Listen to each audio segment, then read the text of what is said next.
Hello friend, एक बार फिर से आपका स्वागत है मेरे इस यूट्यूब चैनल ओके जी के चैनल में। तो दोस्तों, अपन पढ़े थे रीड लेवल 1 व रीड लेवल 2 के लिए शिक्षण विधियों में शिक्षण शास्त्र। ठीक है दोस्तों, जिसमें आज अपन पढ़ेंगे भाषा प्रयोगशाला विधि। ठीक है दोस्तों, तो शुरू करते हैं वीडियो को। अगर आप मेरे चैनल पर पहली बार हो तो चैनल को सब्सक्राइब करें और वीडियो पसंद आए तो वीडियो को लाइक एंड शेयर भी करें। ठीक है दोस्तों, और इस चैनल पर आपको पूरी रीड की टीचिंग मेथड का कोर्स करवाया जाएगा, तो वीडियो को कंटिन्यू देखते रहिए दोस्तों। तो शुरू करते हैं भाषा प्रयोगशाला विधि। ठीक है दोस्तों, भाषा प्रयोगशाला विधि दोस्तों, इसके जो जनक है वो है डेनियल डेविस स्टालुरो। कौन? डेनियल डेविस स्टालुरो। ठीक है, ध्यान रखना दोस्तों, भाषा प्रयोगशाला विधि के जनक कौन है? डेनियल डेविस स्टालुरो। ठीक है, जो भाषा प्रयोगशाला विधि है दोस्तों, इसमें अलग अलग कक्ष बनाए गए हैं। ठीक है दोस्तों, ये भाषा प्रयोगशाला है और इसमें अलग अलग 3 प्रकार के कक्ष बनाए गए हैं। पहला कक्ष है दोस्तों, वो है दोस्तों स्वर्ण को प्रकोष्ठ। कौन सा?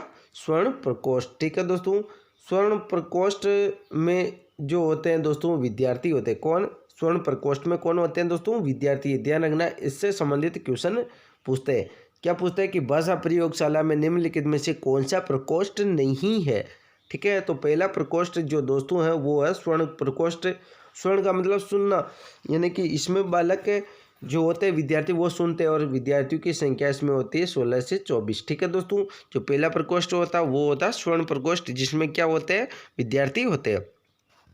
दूसरा जो प्रकोष्ठ होता है वो होता है दोस्तों नियंत्रण प्रकोष्ठ। कौन सा? नियंत्रण प्रकोष्ठ, जिसमें दोस्तों कंप्यूटर, टेप रिकॉर्डर व कैसेट होते हैं। ठीक है दोस्तों, ध्यान रखना, दूसरा प्रकोष्ठ होता है नियंत्रण प्रकोष्ठ, जिसमें कंप्यूटर, टेप रिकॉर्डर व कैसेट्स होते हैं। ठीक है दोस्तों, यानी कि जो कैसेट बोलते हैं अपन, वो होता है ये।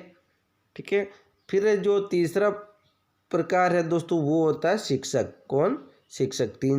तीसरा जो प्रकोष्ठ है वो होता है प्रकोष्ठ, जिसे परामर्श या कक्षा प्रकोष्ठ भी कहा जाता है। ठीक है दोस्तों, तीसरा प्रकोष्ठ कौन सा है? शिक्षक। शिक्षक होता है तीसरा प्रकोष्ठ, जिसे परामर्श या कक्षा प्रकोष्ठ भी कहा जाता है। क्यों? क्योंकि शिक्षक बच्चों को क्या देते हैं? सभी को परामर्श देते हैं। ठीक है दोस्तों, ये मार्गदर्शित करते हैं। ठीक है, पहला प्रकोष्ठ हो गया स्वर्ण प्रकोष्ठ, जिसमें विद्यार्थी होते हैं और विद्यार्थियों की संख्या होती है 16 से 24। दूसरा जो प्रकोष्ठ होता है वो नियंत्रण प्रकोष्ठ होता है, जिसमें कंप्यूटर, टेप रिकॉर्डर व कैसेट्स होते हैं। ठीक है, तीसरा जो होता है वो होता है शिक्षक, जिसे परामर्श प्रकोष्ठ या कक्षा प्रकोष्ठ भी कहा जाता है। ठीक है, प्रत्येक क्षेत्र में इन प्रकोष्ठों का क्या किया जाता? प्रयोग किया जाता था। ठीक है, इस उद्देश्य से भी भाषा के क्षेत्र में भी प्रयोग करने के लिए भाषा प्रयोगशाला का प्रयोग या निर्माण किया गया। जो ये प्रकोष्ठ है दोस्तों, इनका प्रयोग प्रत्येक क्षेत्र में किया जाता था। इसी उद्देश्य से भाषा के क्षेत्र में भी प्रयोग करने के लिए भाषा प्रयोगशाला का प्रयोग या निर्माण किया गया। ठीक है दोस्तों, फिर है दोस्तों कि सबसे पहले भाषा प्रयोगशाला का निर्माण दोस्तों अमेरिका राष्ट्रीय शैक्षिक तकनीकी परिषद NCET ने डेनियल डेविस वेस्टालुरो ने मिलकर 1967 में किया था। क्या दोस्तों? सबसे पहले भाषा प्रयोगशाला का निर्माण अमेरिका के राष्ट्रीय शैक्षिक तकनीकी परिषद NCET ने डेनियल डेविस वेस्टालुरो के माध्यम से 1967 में किया था। ध्यान रखना, सबसे पहले भाषा प्रयोगशाला का निर्माण अमेरिका राष्ट्रीय शैक्षिक तकनीकी परिषद NCET ने डेनियल डेविस वेस्टालुरो ने मिलकर 1967 में किया था। ध्यान रखना, वेरी इंपॉर्टेंट है। इसका जनक पूछते हैं भाषा प्रयोगशाला का जनक कौन है? तो डेनियल डेविस वेस्टालुरो। ठीक है, भारत में प्रथम भाषा प्रयोगशाला दिल्ली विश्वविद्यालय में निर्मित की गई। ध्यान रखना, भारत में अगर प्रथम भाषा प्रयोगशाला की बात करें तो दिल्ली विश्वविद्यालय में निर्मित की गई थी। ठीक है, वर्तमान में सभी डाइट में भाषा प्रयोगशाला स्थापित है। जो एसटीसी वाली जो डाइट होती है उसमें, यानी कि जो वर्तमान में सभी डाइटों में भाषा प्रयोगशाला स्थापित होती है और जिले में यानी कि एक डाइट होती है। ठीक है। फिर है दोस्तों, भाषा प्रयोगशाला में विद्यार्थियों को अभ्यास कराकर के शुद्ध उच्चारण कराना व शुद्ध वाचन कराना सिखाया जाता है। क्या दोस्तों, जो भाषा प्रयोगशाला है उसमें विद्यार्थियों को अभ्यास करवाकर शुद्ध उच्चारण कराना व शुद्ध वाचन कराना सिखाया जाता है। एक बार फिर से बोल रहा हूँ, बहुत ही महत्वपूर्ण है। भाषा प्रयोगशाला में विद्यार्थियों को अभ्यास कराकर शुद्ध उच्चारण कराना व शुद्ध वाचन कराना सिखाया जाता है। ठीक है। भाषा प्रयोगशाला का मुख्य उद्देश्य छात्रों में उच्चारण संबंधी व वाचन संबंधी अशुद्धियों को दूर करना। वेरी इंपॉर्टेंट है, रट लेना से कि भाषा प्रयोगशाला का मुख्य उद्देश्य क्या होता है दोस्तों, छात्रों में उच्चारण संबंधी व वाचन संबंधी अशुद्धियों को दूर करना। जो बालक जो बोलते हैं उस समय जो अशुद्धियाँ करते हैं, ठीक है दोस्तों, तो उन अशुद्धियों को दूर करना ही भाषा प्रयोगशाला का मुख्य उद्देश्य होता है। ठीक है। फिर है दोस्तों आगे जो नेक्स्ट विधि अपनी, वो भाषा संसर्ग या अव्याकृत विधि। कौन सी? भाषा संसर्ग विधि या अव्याकृत विधि, जिसे मातृभाषा व्याकरण का ज्ञान करवाया जाता है। किस विधि से? भाषा संसर्ग विधि को अन्य नाम किस नाम से जाना जाता है? अव्याकृत।